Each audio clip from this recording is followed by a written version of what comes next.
Araling Panlipunan 5, Term 1, Week 1. Ang paksa ng ating aralin sa araw na ito ay Pag-aaral ng Kasaysayan, Matatag Curriculum. Hello kids, it's me, Teacher Frel. Don't forget to subscribe, like, share, and hit the notification bell for the latest video. Have fun learning, kids! Mga kasanayan at layuning pampagkatuto. Una, na ipaliliwanag ang pag-aaral ng kasaysayan at mga batayan nito. Natutukoy ang kahulugan ng kasaysayan. Natatalakay ang konseptong pangkasaysayan. At nailalahad ang mga disiplinang panlipunan na may kaugnayan at batayan sa kasaysayan. Pangalawa, natatalakay ang mga pamamaraan at pananaw ng kasaysayan. Nailalarawan ang iba't ibang pamamaraan sa pag-aaral ng kasaysayan. Nasusuri ang mga kinakailangang pananaw sa pag-aaral ng kasaysayan. At nailalahad ang damdaming pagpapahalaga sa pamamaraan ng pag-aaral at pananaw sa kasaysayan. Para naman sa nilalaman ng ating aralin, pagbuo ng pangkasaysayang pananaw. Una, pag-aaral ng kasaysayan, gaya ng A. Kahulugan, B. Batayan, at C. Pamamaraan at pananaw. Unang araw, munting balik-aral. Para sa ating munting balik-aral, gawin natin ang gawain bilang isa. #MMK. Maalaala mo kasaysayan. Anong say mo? Bilang panimula, kayo ay magbabahagi o magsasalaysay sa klase ng makabuluhang nakaraang nangyari sa inyong buhay. Magkakaroon ng 1-minute talk sa inyong pagbabahagi. Maaaring ibahagi ang alinman sa mga sumusunod, gaya ng pinakamagandang nangyari sa inyong buhay, masalimuot na pangyayari, mga hamon sa buhay, at mga di malilimutang pangyayari sa buhay. Ano-ano ang mga importanteng nangyari sa iyong buhay? Ano-ano ang iyong mga natutunan mula sa mga pangyayari? Ano-ano ang mga nabago o nagbago sa iyong buhay dahil dito? Para naman sa gawain bilang 2, magsalaysay para sa kasaysayan. #isipin at ibahagi. Gamit ang graphic organizer na makikita sa ibaba, kayo ay magbabahagi ng inyong ideya tungkol sa salitang kasaysayan. Ano ang naiisip ninyong ideya tungkol sa salitang kasaysayan? Mga bata, bibigyan ko kayo ng mga ilang halimbawa. Kasaysayan. Ang kasaysayan ay pag-aaral ng mga pangyayari sa nakaraan. Tinutulungan tayo ng kasaysayan na maunawaan ang ating pinagmulan. Nagbibigay ito ng mga aral mula sa mga tagumpay at pagkakamali ng mga tao noon. Pinapahalagahan nito ang kultura, tradisyon at pagkakakilanlan ng isang lahi. Sa pamamagitan ng kasaysayan, nalalaman natin kung paano nagbago ang lipunan sa paglipas ng panahon. Mahalaga ang kasaysayan upang mapanatili ang alaala ng mga pangyayaring naganap noon. Ilan lamang ito sa mga halimbawa o ideya ng salitang kasaysayan. Ano nga ba ang kasaysayan? Paano nakatutulong ang kasaysayan sa ating pag-aaral at sa ating buhay? Ang kasaysayan ay pag-aaral ng mga pangyayari, tao, lugar at gawain sa nakaraan. Ito ay talaan ng mahahalagang pangyayari na tumutulong sa atin na maunawaan ang pinagmulan ng ating bansa, kultura at lipunan. Tinutulungan tayo nitong maunawaan ang mga pangyayari sa nakaraan. Pinapalawak nito ang ating kaalaman tungkol sa ating kultura at pagkakakilanlan. Magsuri ng mga larawan na may kaugnayan sa isinasagawa ninyo sa naunang gawain. Humanap ng kapareha at inyong pag-uusapan o sasagutan ang sumusunod na katanungan sa ibaba. Suriin muna ang mga larawang ito, gaya ng paglaganap ng Kristyanismo, pagwagayway ng watawat ng Pilipinas, batang naapektuhan noong World War II, at estado ng gobyerno ngayong 2024. Ngayon ay sagutin ang mga sumusunod na pamprosesong tanong batay sa mga larawan. Para sa unang katanungan, ano-ano ang napapansin ninyo tungkol sa mga larawan? Narito ang posibleng sagot. Ang mga larawan ay nagpapakita ng mahalagang pangyayari sa kasaysayan ng Pilipinas. Ipinakikita rin ng mga larawan ang pagbabago ng lipunan sa paglipas ng panahon. Para naman sa pangalawang katanungan, bakit mahalaga ang mga pangyayaring ito? Narito ang posibleng sagot. Mahalagang mga ito dahil naging bahagi sila ng paghubog sa bansa at sa pagkakakilanlan ng mga Pilipino. Nakatutulong ang mga pangyayaring ito upang maunawaan natin ang ating kasaysayan at matuto mula rito. Pangatlong katanungan, ano-ano ang nagbago? Ano-ano ang nagpatuloy? Narito ang posibleng sagot. Ang mga nagbabago ay ang sistema ng pamahalaan at paraan ng pamumuno, at ang nagpapatuloy ay ang pananampalatayang Kristiyano ng maraming Pilipino. Pang-apat na katanungan, ano-ano kayang mga sanhi at epekto ng mga pagbabagong ito? Narito ang posibleng sagot. Ang mga sanhi ay ang mga pakikibaka para sa kalayaan ng bansa at ang epekto nito ay ang pagkakaroon ng pambansang pagkakakilanlan at kalayaan. Ngayon naman ay dumako tayo sa gawain bilang 3. Buo salita. #susing salita ng aralin. Tukuyin ang mga konsepto tungkol sa aralin. Gawing gabay ang mga letrang nasa loob ng kahon upang matukoy ang mga konsepto. Para sa unang bilang, ito ay ang pag-aaral sa mga importanteng pangyayari sa buhay ng tao, sa bansa at sa buong mundo. Anong konsepto ito tungkol sa aralin?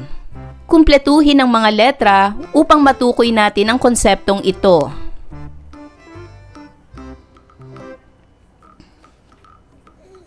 Magaling! Ang konseptong ito ay kasaysayan. Pangalawa, ito ay kinakailangang kasanayan sa pag-aaral ng kasaysayan na pag-iimbestiga ng mga pangyayari. Anong konsepto ito tungkol sa aralin? Kumpletuhin ang mga nawawalang letra upang mabuo ang konseptong ito.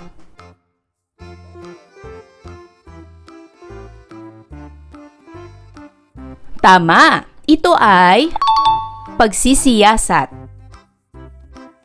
Pangatlo, ito ay isa sa mga kaugnay na disiplina ng kasaysayan na tumutukoy sa pisikal na katangian ng isang lugar.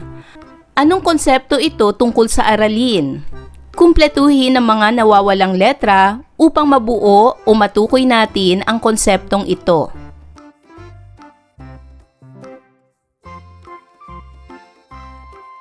Tama! Ito ay heograpiya.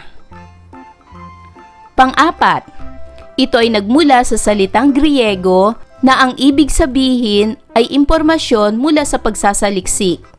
Anong konsepto ito tungkol sa aralin? Kumpletuhin ang mga nawawalang letra upang mabuo ang konseptong ito.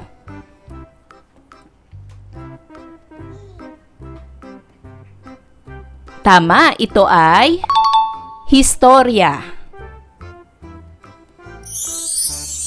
Ikalawang araw. Sa kabila ng mga pagbabagong nagaganap sa modernong mundo, nananatiling mahalaga pa rin ang pag-aaral ng kasaysayan upang mapalawak at mapalalim ang kritikal na pag-iisip ng bawat individual. Dahil dito, nagsisilbing panimulang paksa ang pagpapakilala sa disiplina ng kasaysayan. Nakatuon ang araling ito sa pagpapaliwanag ng mga konseptong pangkasaysayan, batayan ng kasaysayan, mga pamamaraan at pananaw pangkasaysayan at halaga at suliranin sa pag-aaral ng kasaysayan. Kaugnay na paksa bilang isa. Mga konseptong pangkasaysayan. Alamin natin ang pinagmula ng salitang kasaysayan. Ang salitang kasaysayan ay ang salinwika ng salitang Ingles na history. Ang salitang history naman ay nagmula sa salitang Griego na historia na nangangahulugang pagtatanong, investigasyon, pag-uusisa at pagsasaliksik sa mga nakalipas na pangyayari. Isa itong pagtatanong hinggil sa nakaraan upang maunawaan natin ang kasalukuyan at makapaghanda para sa hinaharap. Ayon naman sa historiador na si Dr. Zio Salazar, ang kasaysayan ay nagmula sa mga salitang saysay at salaysay. Ang saysay ay tumutukoy sa katuturan, kabuluhan at kahulugan, habang ang salaysay naman ang sining ng pagkukwento. Ayon pa sa kanya, ang kasaysayan ay salaysay hinggil sa nakaraan na may saysay para sa sariling lipunan at kultura. Alamin naman natin ang kahulugan ng kasaysayan. Ang kasaysayan ay isang makabuluhang salaysay tungkol sa nakaraan. Sapagkat ang salitang ugat ng kasaysayan ay saysay, binibigyan diin nito ang elemento ng pagiging makabuluhan.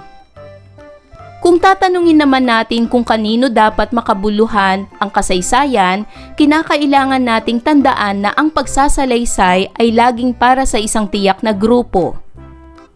Sa kontekstong Pilipino, ang grupong ito ay ang sangka-Pilipinuhan. Dagdag pa, ang kasaysayan ay pagsasalaysay tungkol sa sarili natin o tungkol sa ating ugnayan sa ibang kabihasnan. Sa ganitong pagpapakahulugan, maaaring paksa ng kasaysayan ang sariling barangay, lalawigan o bansa. Ang kasaysayan ay isa sa mga pangunahing disiplina ng agham panlipunan kung saan pinag-aaralan ang mga pangyayaring naganap sa buhay ng tao, mga bansa at daigdig noong mga nakalipas na panahon. Bukod dito, ang kasaysayan ay kronolohikong tala ng mga mahalagang pangyayari na may kasamang mga paliwanag tungkol sa mga dahilan nito. Ang kasaysayan ay hindi rin lamang isang simpleng talaan ng mga pangyayari sa nakaraan o listahan ng mga bayani at makasaysayang bayan. Kolektibo itong salaysay ng mga pagsisikap at pakikibaka ng isang lahi o pangkat ng mga lahi upang matamo ang hinahangad na lipunan. Talakayin naman natin ang kahalagahan ng kasaysayan. Kagaya ng inilahad ni Dr. Jose P. Rizal na ang di lumingon sa pinanggalingan ay di makararating sa paroroonan, ay siyang malaking patunay ng kahalagahan ng pinagmulan at nakalipas na pangyayari sa buhay. Ano man ang katayuan o kalagayan sa kasalukuyan, ay huwag kalilimutan na bunga ito ng ginawang desisyon at aksyon sa nakalipas. Tulad ng paghakbang sa unang baitang ng hagdanan, hindi mararating ang itaas kung hindi dadaanan ang mga naunang baitang. Dagdag pa dito, mahalagang pag-aralan o balikan ang nakaraan upang maunawaan ang kasalukuyang panahon at mapaghandaan ang hamon ng hinaharap. Ang mga sumusunod ay ilan pa sa mga kahalagahan ng kasaysayan sa ating buhay. Gaya ng karagdagang kaalaman, natutuhan at naunawaan natin ang dahilang naiambag ng iba't ibang pangkat ng tao sa daigdig. Nagsusuri sa nakalipas na karanasan. Sinisiyasat ng kasaysayan ang mga sanhi at bunga ng bawat pangyayari, kung ano, bakit, at paano ito naganap, at ano ang epekto nito. Nagsisilbing daan ng pagkakaisa at pagtutulungan ng mga mamamayan. Ang mga pangyayaring naranasan ng mga tao sa isang pamunuan na nagdulot sa kanila ng pasakit at hirap ay nagiging gabay upang di na muling danasin ang ganoong karanasan. Sila ay nagkakaisa at nagtutulong-tulong upang baguhin ang sistema ng pamunuan, patakaran at batas na umiiral. Lumilinang ito ng iba't ibang kasanayan. Ang kasaysayan ay lumilinang ng mga kasanayang umunawa at magbigay kahulugan sa pagbasa ng teksto tulad ng lathalain o dokumento, sanaysay at iba pang babasahin. Naipapahayag nito ang maaaring mangyari sa hinaharap o darating na panahon. Ang kasaysayan ay naghahayag ng espekulasyon o maaaring maganap sa susunod na henerasyon. Ang mga pangyayari sa kasaysayan ay lubhang komplikado at kani-kaniyang natatanging katangian kaya't hindi posible na masabi ang eksaktong susunod na pangyayari. Ito ay dahil sa kaisipan ng tao na siyang gumagawa ng kasaysayan ay nakatago sa atin kaya't mahirap malaman ang anumang planong mayroon siya. Dumako naman tayo ngayon sa gawain bilang 5. Ugnay-unawa, #ating ilapat at iugnay. Sa bahaging ito, ibabahagi ninyo ang mga kahulugan o konseptong maaaring iugnay sa mga kasaysayan sa pamamagitan ng talaang ito. Sa gitna ng talaang ito mababasa ang salitang kasaysayan. Ibigay ang kahulugan nito, kahalagahan, pinagmulan ng konsepto, at aplikasyon ng kasaysayan sa buhay.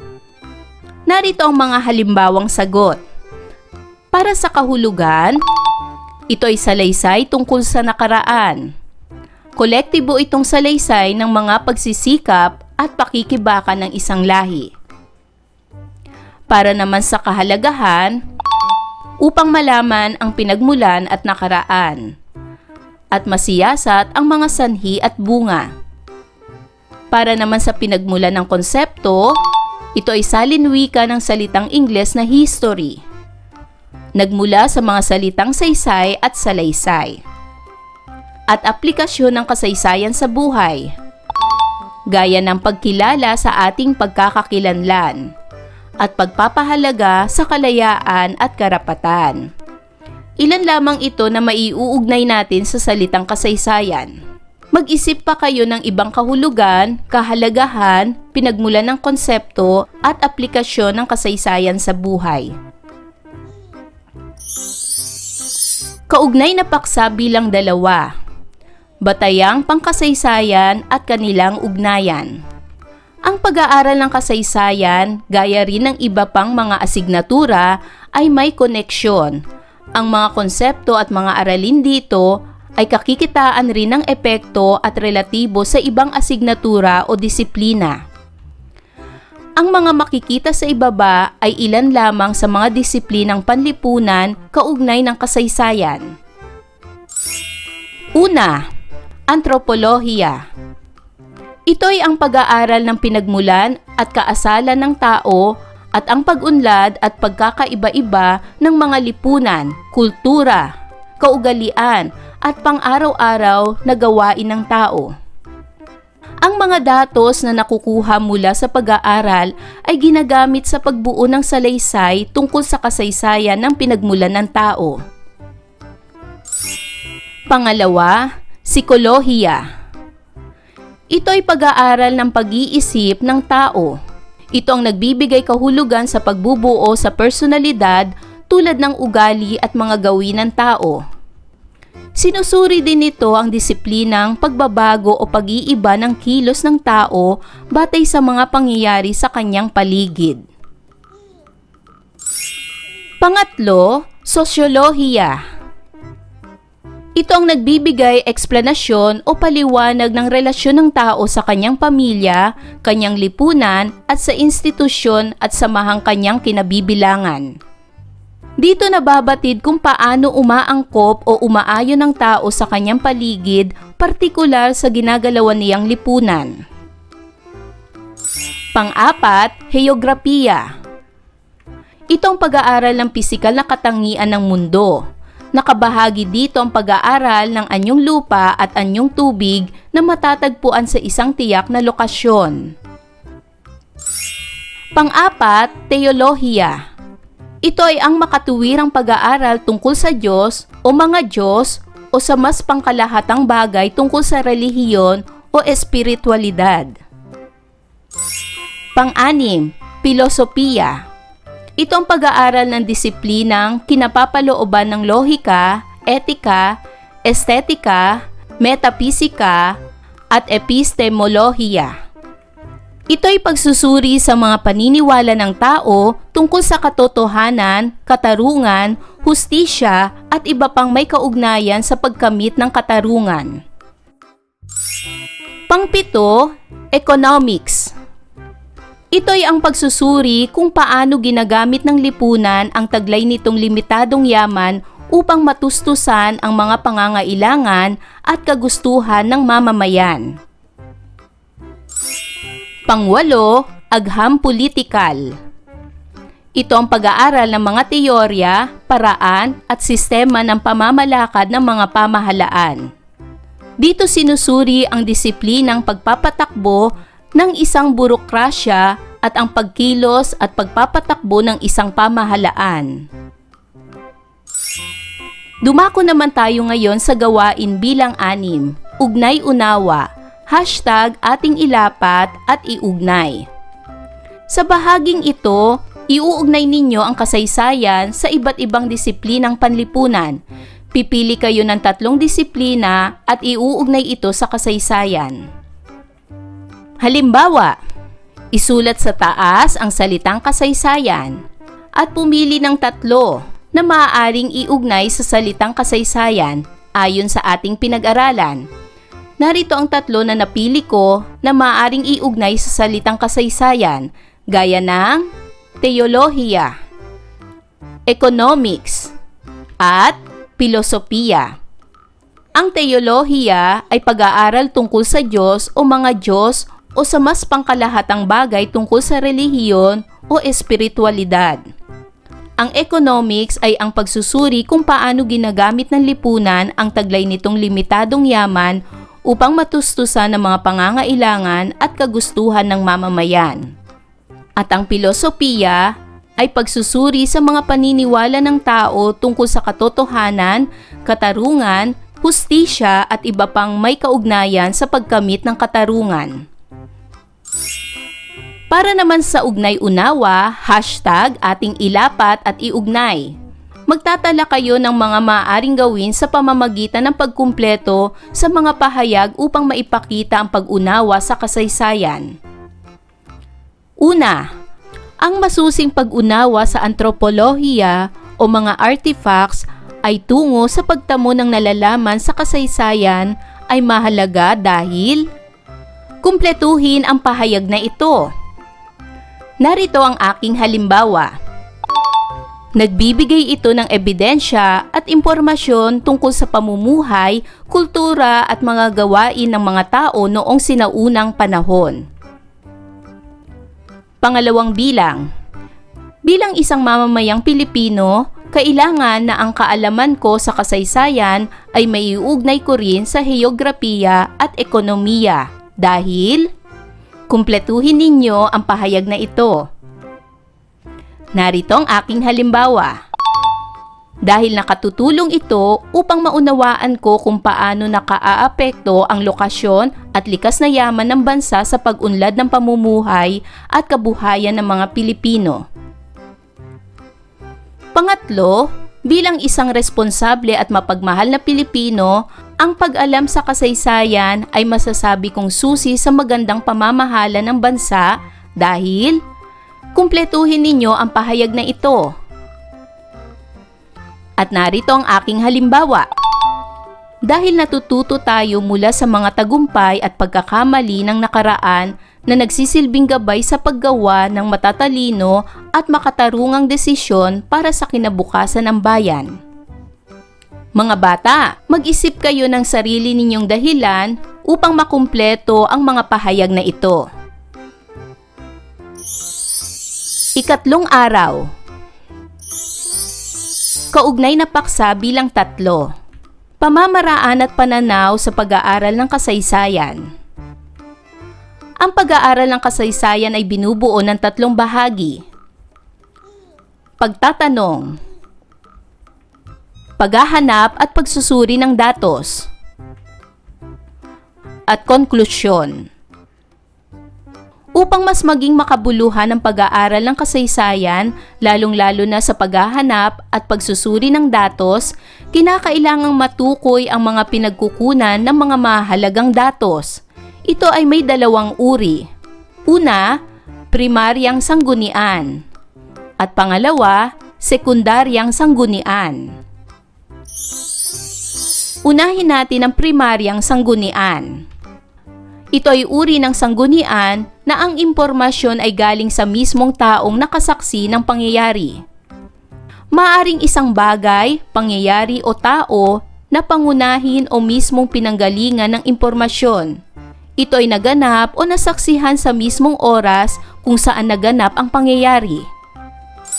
Mga halimbawa: tala-arawan, panayam o interview, mga larawan, poster, audio at video recording, mga relikya o artifacts, mga opisyal na kasulatan o talaan, mga talumpati, manuskrito, personal na liham, nobela, tula, maikling kwento, at autobiographies.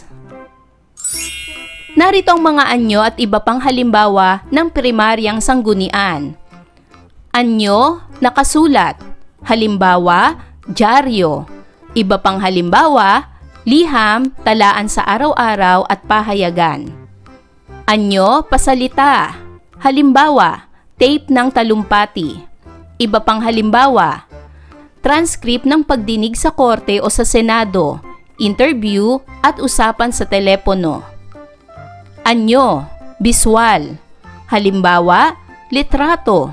Iba pang halimbawa, larawan, pampulitikang karikatura at mapa. Anyo, audio-biswal. Halimbawa, pelikula. Iba pang halimbawa, dokumentaryo, video o video. Anyo, digital. Halimbawa, email. Iba pang halimbawa, dyaryo online, blog, sulat sa Facebook. Anyo, kombinasyon ng mga ito. Halimbawa, talaang may larawan. Iba pang halimbawa, interview at transcript online, video ng talumpati. Mga primaryang sanggunian sa kasaysayan. Ulat ukol sa kalakalan. Ito ay estadistika o datos sa ekonomiya. Pangalawa, census. Ito ay bilang ng populasyon. Pangatlo, batas, proklamasyon. Ito ay patakaran at tuntunin ng pamahalaan. Pang-apat, mapa. Ito ay lokasyon ng mga lugar. Panglima, dyaryo. Ito ay ang nagaganap sa araw-araw. At pang-anim, dokumentaryo. Ito ay pamumuhay ng tao at ugnayan sa lipunan. Ang primaryang sanggunian ay katibayan na may nangyari. Kung wala ito, hindi natin matitiyak na may mga naganap, saan, kailan ito naganap, kung ano ang nangyari at kung sino ang naroon. Kung gayon, ang pag-aaral ng kasaysayan gamit ang primaryang sanggunian ay nagdudulot ng sariwa, bago, naiibang pagkakaunawa ng nakaraan na hindi kadalasang nakukuha sa textbook at iba pang mga aklat. Ang pangalawa naman ay ang sekundaryang sanggunian. Ito ay uri ng sanggunian na ang mga impormasyong nakuha ay mula sa ibang tao o nagawa matapos maganap ang isang bagay o pangyayari. Ito ang tawag sa impormasyong galing sa iba na nalaman lang natin dahil sa taong nakasaksi sa pangyayari. Ang ganitong uri ng impormasyon ay maaaring may kasama ng interpretasyon, komentaryo o pagsusuri. Narito ang mga halimbawa ng sekundaryang sanggunian, gaya ng mga balita o komentaryo sa pahayagan o artikulo. Mga sangguniang aklat, encyclopedia, internet, pelikula, panunuri o analysis. Pananaw sa kasaysayan. Kinakailangan magkaroon ng patnubay ang mga mamamayan sa kung kaninong pananaw ang pagtingin sa mga nangyari sa kasaysayan.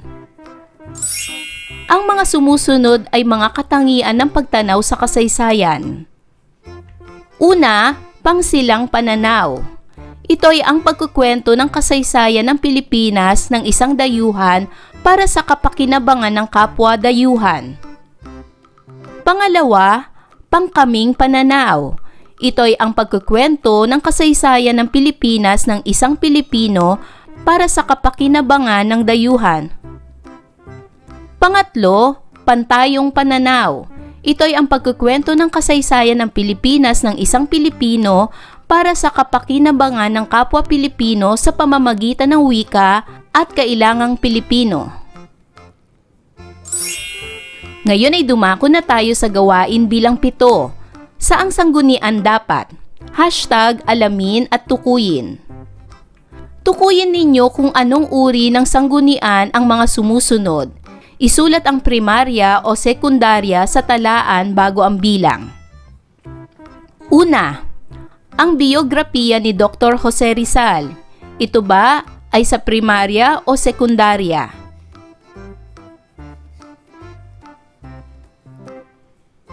Tama, ito ay primarya.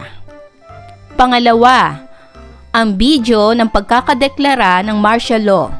Ito ba ay primarya o sekundarya?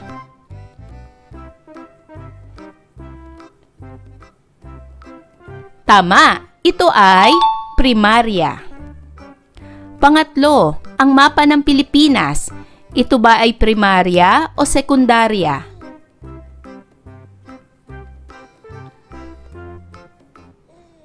Tama, ito ay primarya. Pang-apat, diksyonaryo, almanak, at encyclopedia. Ito ba ay primarya o sekundarya?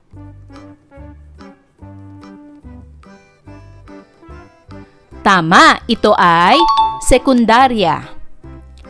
Panglima, ang litratong nakunan noong EDSA Revolution. Ito ba ay primarya o sekundarya?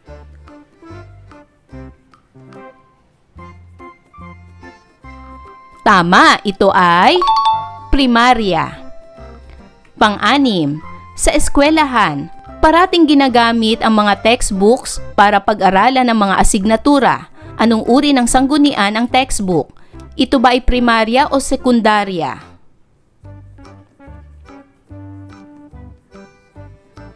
Tama, ito ay sekundarya. Pang-pito, ang isang reporter ay nagbabalita ng nangyaring pagbaha sa Leyte. Ang nabalitaan natin sa reporter ay halimbawa ng primarya o sekundarya.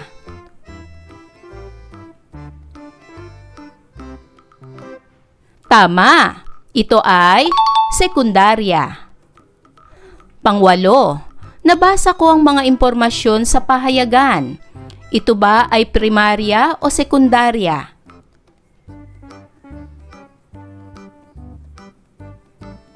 Tama, ito ay sekundarya. Pang-siyam, nakita ko ang buong pangyayari. Ito ba ay primarya o sekundarya?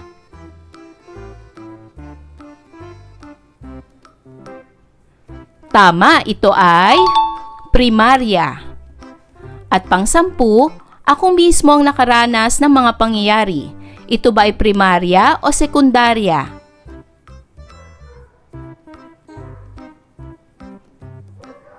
Tama, ito ay primarya.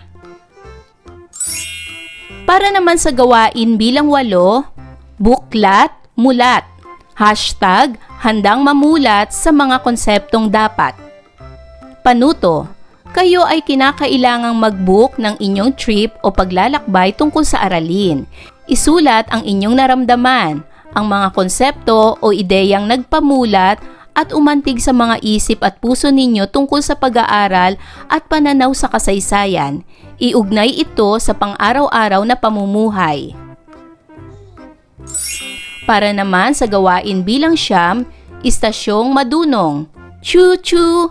Biyahe na ang hashtag brain train.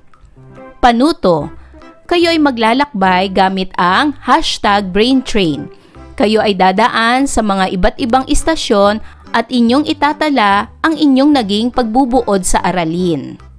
Una ay ang konseptong pangkasaysayan, sumunod ay ang batayang pangkasaysayan, at ang panghuli ay pamamaraan at pananaw sa kasaysayan. Para naman sa gawain bilang 10, ito ay exit ticket. Panuto, sagutan ang exit ticket form bilang tanda ng pagtatapos ng inyong pag-aaral ng aralin sa tulong ng 2 mahalagang tanong kaugnay ng aralin.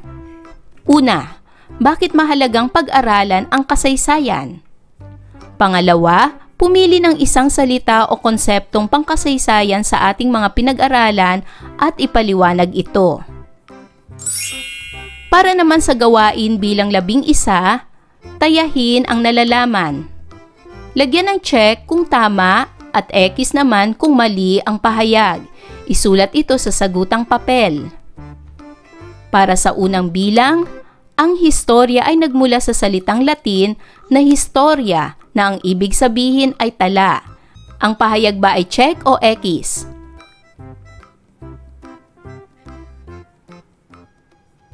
Magaling!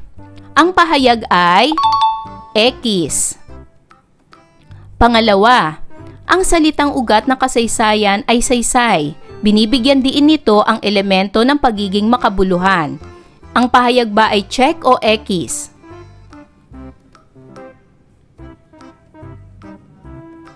Tama! Ang pahayag na ito ay check.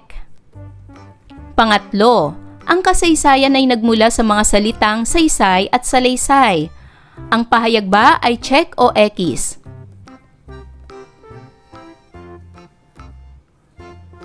Tama! Ito ay check.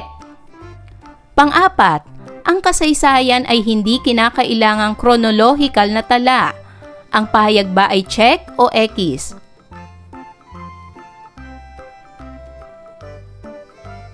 Tama, ito ay X. Mali.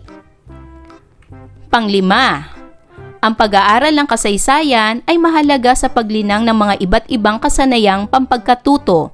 Ang pahayag ba ay check o X?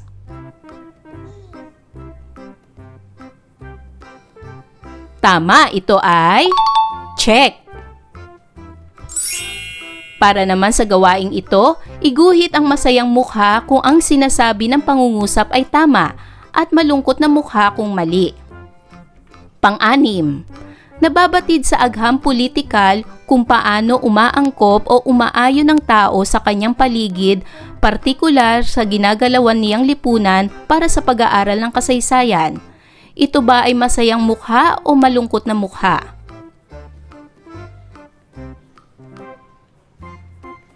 Tama, ito ay malungkot na mukha. Mali.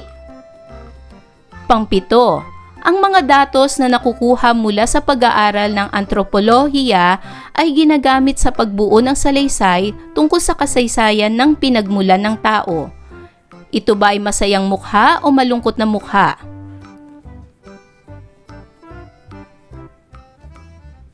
Tama, ito ay masayang mukha. Pang-8, ang heograpiya ay hindi kinakailangan sa pag-aaral ng kasaysayan. Ito ba ay masayang mukha o malungkot na mukha?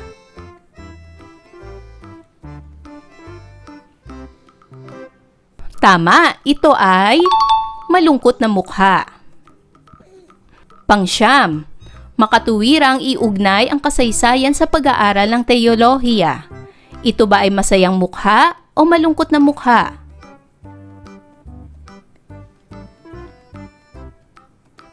Tama, ito ay masayang mukha. Pang-10, sinusuri ang disiplinang psikolohikal ang pagbabago o pag-iiba ng kilos ng tao batay sa mga pangyayari sa kanyang paligid. Ito ba ay masayang mukha o malungkot na mukha?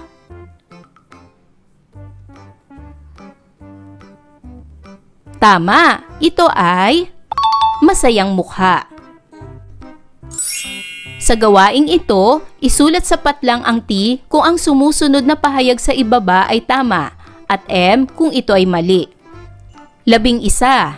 Bago makabuo ng konklusyon, kinakailangang matukoy ang katanungan at makakalap ng datos ang isang mag-aaral. Ito ba ay tama o mali?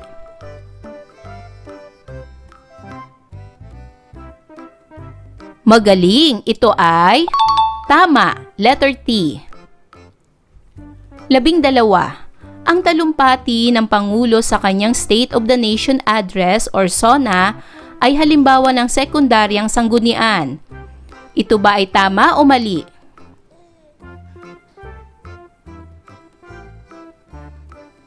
Magaling, ito ay mali, M. 13. Ang mga mababasa sa internet tungkol kay Ferdinand Magellan na mula sa isang 1565 na book resource ay isang halimbawa ng sekundaryang sanggunian. Ang pahayag ba ay tama o mali?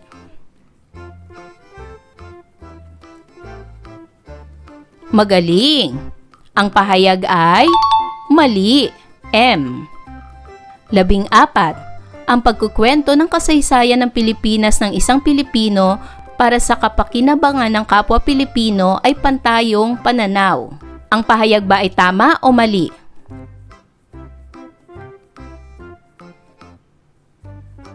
Magaling! Ang pahayag na ito ay letter T, tama. At 15, ang pagkukwento ng kasaysayan ng Pilipinas ng isang dayuhan para sa kapakinabangan ng kapwa dayuhan. Ang pahayag ba na ito ay tama o mali?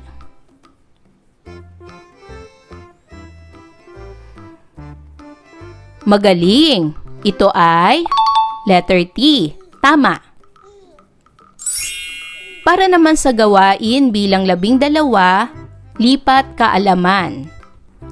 Mula sa konsepto ng iba't ibang pananaw sa pag-aaral ng kasaysayan, kayo ay magkukwento ng isang pangyayari sa inyong buhay batay sa mga iba't ibang klase ng pananaw. Isulat ang inyong karanasan, pangsilang pananaw, pangkaming pananaw, at pantayong pananaw. Narito naman ang rubric para sa gawaing lipat kaalaman. Para naman sa gawain bilang 13, journal ng karunungan. Itatala at sasabihin ninyo ang inyong kasagutan sa mahalagang tanong bilang paglalahat sa aralin. Paano makatutulong sa aking pagka-Pilipino ang kaalaman tungkol sa kasaysayan sa bansa? Ayan mga bata, naunawaan niyo ba ang ating aralin sa araw na ito? Kung ganon, magaling! Mga bata, sana'y marami kayo natutunan sa ating aralin. Hanggang sa susunod na video lesson, paalam! Thank you for watching!